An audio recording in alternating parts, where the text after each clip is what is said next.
I'd like to introduce you to two men, Ziggy and Johnny. Ziggy, full name Zygmunt Pliwachewski, arrived in America from Poland at the age of 30, with barely a high school education and no particular trade or skill. He wasn't able to speak much English and took menial, low-wage jobs just to survive. Eventually, he secured a job with Swift & Company as a butcher and meat packer. He got up at 4:30 a.m., worked all day in freezer-like conditions, and then went to a second job as a butcher at a retail meat market. With a wife and 5 children, he put in 12 and 13-hour days to support his family. Ziggy POW never made much money. Some weeks his family couldn't even afford the Chicago American newspaper, which cost only 75 cents per week at the time. But even with 5 growing kids, his family never went hungry. He received significant discounts on meat from Swift, and at the meat market, he was paid with a combination of $20 in cash and boxes of hamburger patties and other meat items. While his family was poor, they never felt destitute because they always had enough food, love, and happiness. Ziggy worked until he was 65. When he retired, basically the only asset to his name was his very modest house. But he never complained.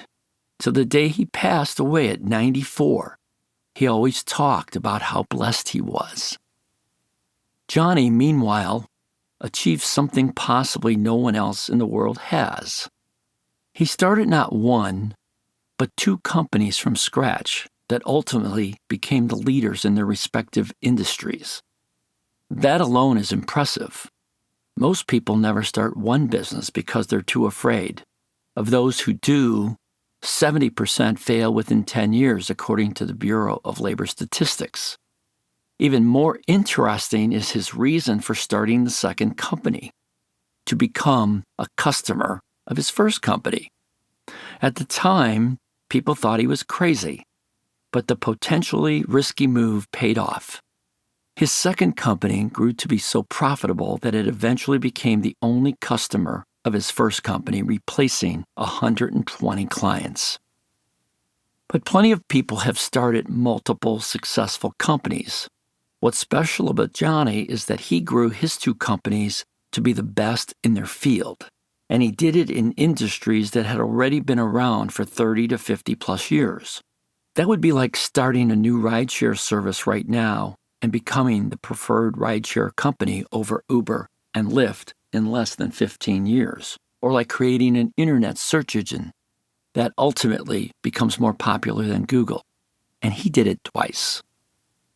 With his business success, Johnny has enjoyed many of the material comforts that people often associate with success. He's owned multiple beautiful homes and luxury cars, Mercedes-Benz, Ferrari, and Bentley. He has belonged to some of the most exclusive private golf clubs in the U.S., such as Chicago Golf, Butler National, and Bighorn.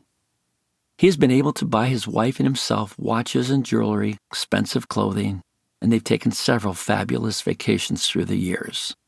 In addition, over his lifetime, he's been able to donate millions of dollars to organizations and causes he cares about. Between these 2 men, who was more successful?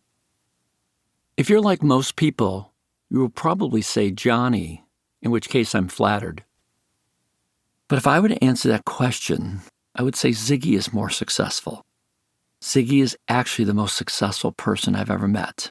And I've met many big-name, accomplished presidents and CEOs, including the heads of Fortune 500 companies who oversee billions of dollars in sales.